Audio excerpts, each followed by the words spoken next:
Better late than never, the counselor laughed as he pulled some paperwork out of a desk drawer and began to write. Casper, Miss Mudd said, unbuttoning the top button of her shirt. I wouldn't be able to sleep at night if I didn't warn you about these two. They are quite a handful. I tried to place them in good homes more than a dozen times, and each time it ended in chaos and grief. Nothing was ever good enough for them. They ran away from one foster home just because they were asked to help around the house. It wasn't a house, it was a stable, Sabrina said defensively.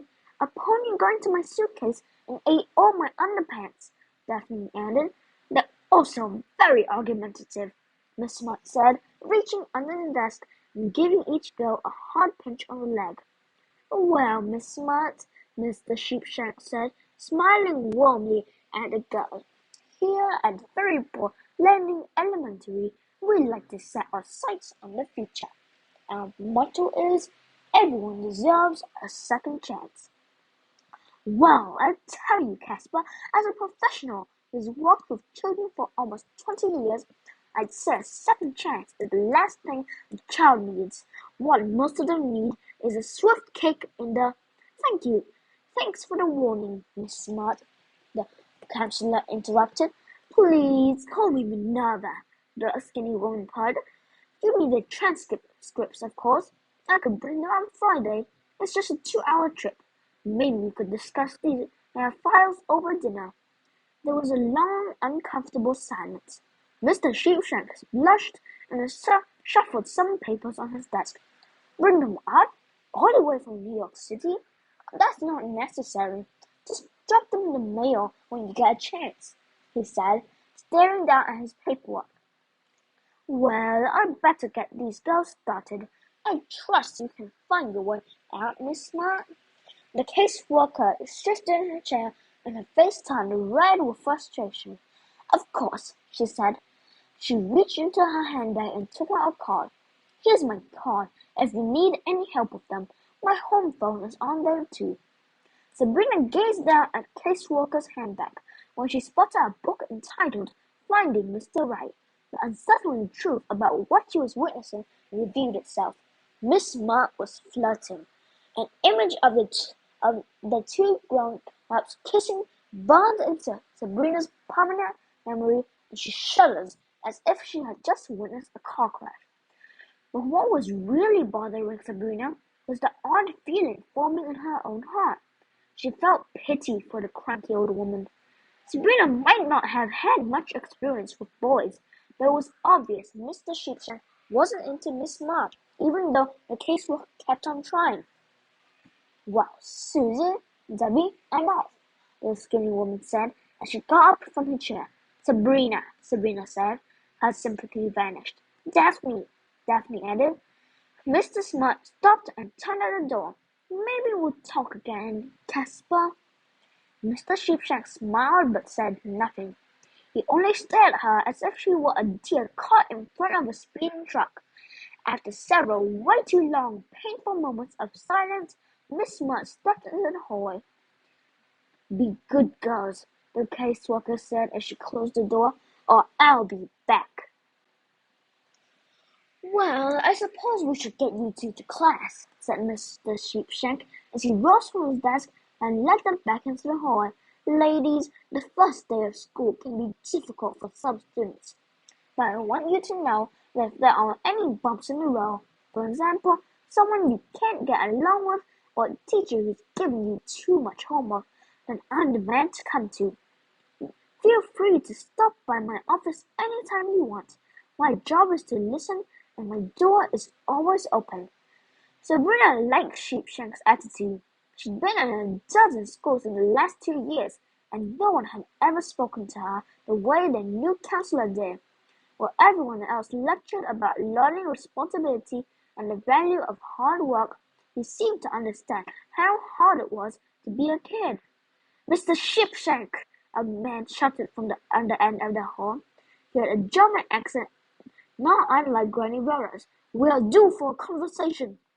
The man rushed toward them. He was a tall, dark-haired man in a grey suit. He had a long, lean, ruddy face that made his crooked nose look enormous. Because he was upset, his big, bushy eyebrows bounced around on his forehead like excited caterpillars. "Girls, this is your principal, Mr. Hamlin," the guidance counselor said, ignoring the man's frustration. "Mr. Hamlin, I'd like to introduce you to our new students, Sabrina and Daphne Grimm." "My grandmother says hello," Daphne said. Principal Hamlin cocked an eyebrow, aware now that the girls knew who he really was. Granny Rhoda had told them there were two other actors working at Ferryport Landing Elementary: Snow White, who was a teacher, and the principal, aka the Pied Piper of Hamelin. The girls knew his story. Using his magical bagpipes, Hamelin had enchanted 1,000 rats to follow him out of town and into the ocean, where they drowned. Granny had explained that Hamelin had gotten his job based on his leadership skills. If he could lead a bunch of rodents, he could handle a school full of kids. Of course, Hamelin said, forcing a smile onto his face. "Welcome to Ferryport Landing Elementary. I needed to discuss the textbook shortage with Mr. Sheepshank. But it can wait. I hope you help him settle in, Caspar." "My pleasure, Mr. Hamlin," the counselor replied, leading the girls down the hallway. Soon they stopped in front of a classroom, and Mr. Sheepshank patted Daphne on the shoulder. "This is your class." The girls peered through the window in the door and saw a woman so stunningly beautiful Sabrina could hardly believe it. Her jet black hair and porcelain skin were hypnotic. Her eyes were dazzling blue, and her teeth were so white they were nearly blinding. "Daphne, your teacher's name is Miss White," Sheepshank said. Daphne put the palm of her hand into her mouth and bit on it. It was an odd little habit she had when she was very excited. "I'm so happy," the little girl said giddily. "I might barf." Ever since Granny Rhoda had told them that Snow White was a teacher, Daphne had prayed on hands and knees each night that she would be placed in the legendary beauty's class. It looked as if someone had been listening to the little girl's prayers. "Don't put any crayons in your nose," Sabrina joked as Mr. Sheepshank led her sister into the room. Daphne stuck her tongue out in reply. As the guidance counselor introduced Daphne, Sabrina studied the teacher through the open door.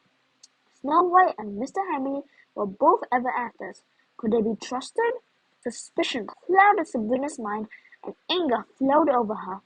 Maybe Snow White and the Piper were in on her parents' disappearance. Maybe they were working together to kidnap her and her sister next. "Sabrina, are you feeling okay?" Mr. Sheepshank asked. The girl hadn't noticed him step back into the hall. She nodded. Just got a headache," Sabrina replied. It wasn't a lie.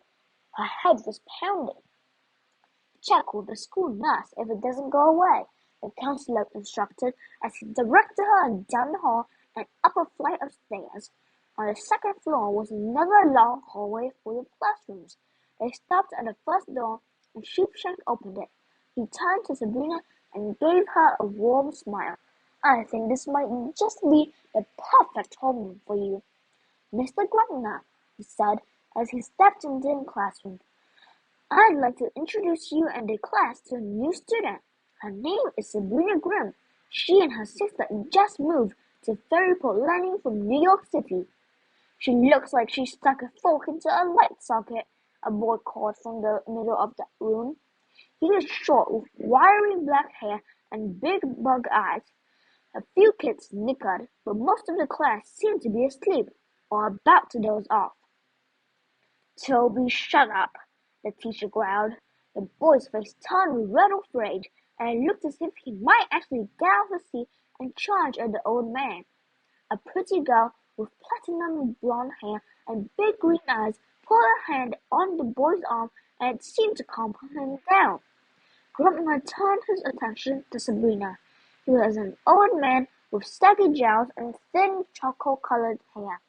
To the girl, he looked like a deflating birthday party balloon you find in the garage a week after the fun is over.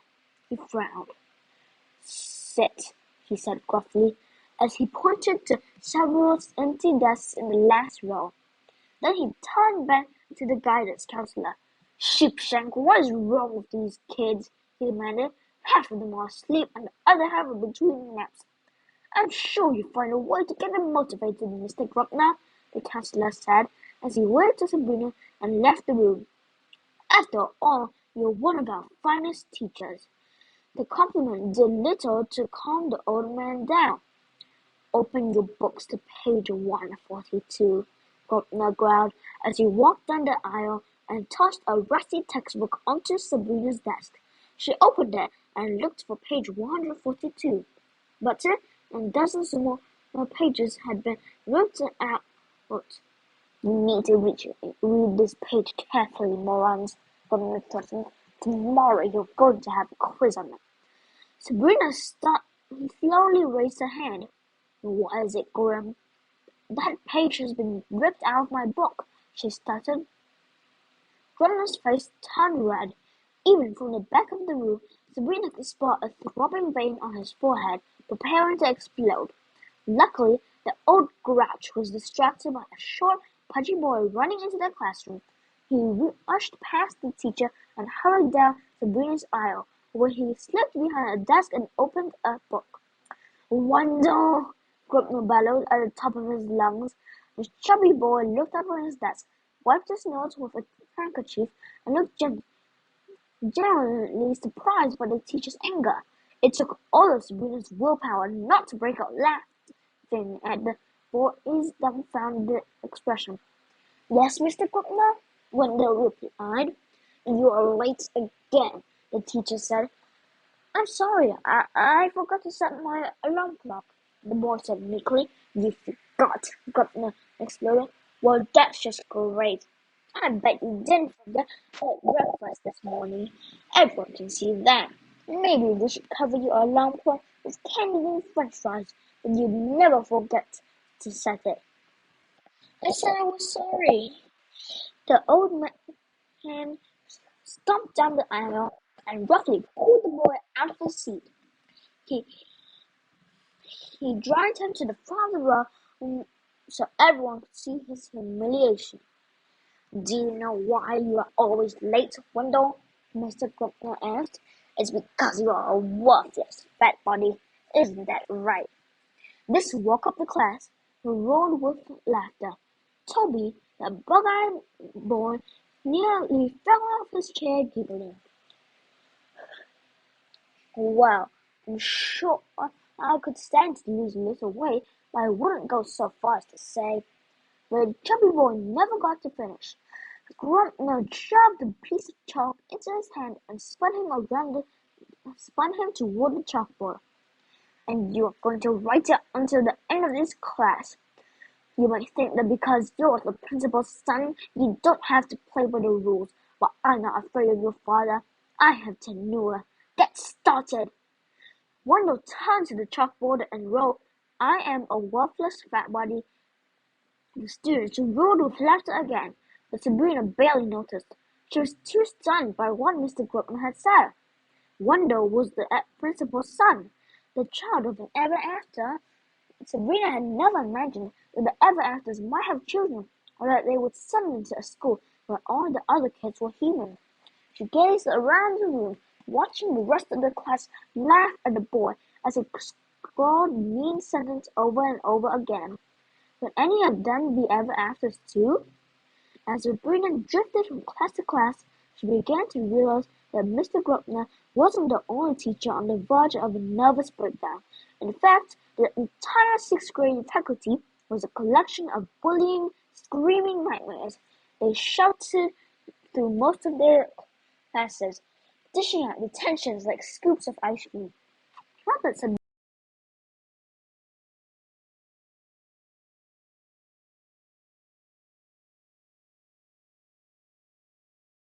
this is the end of this video.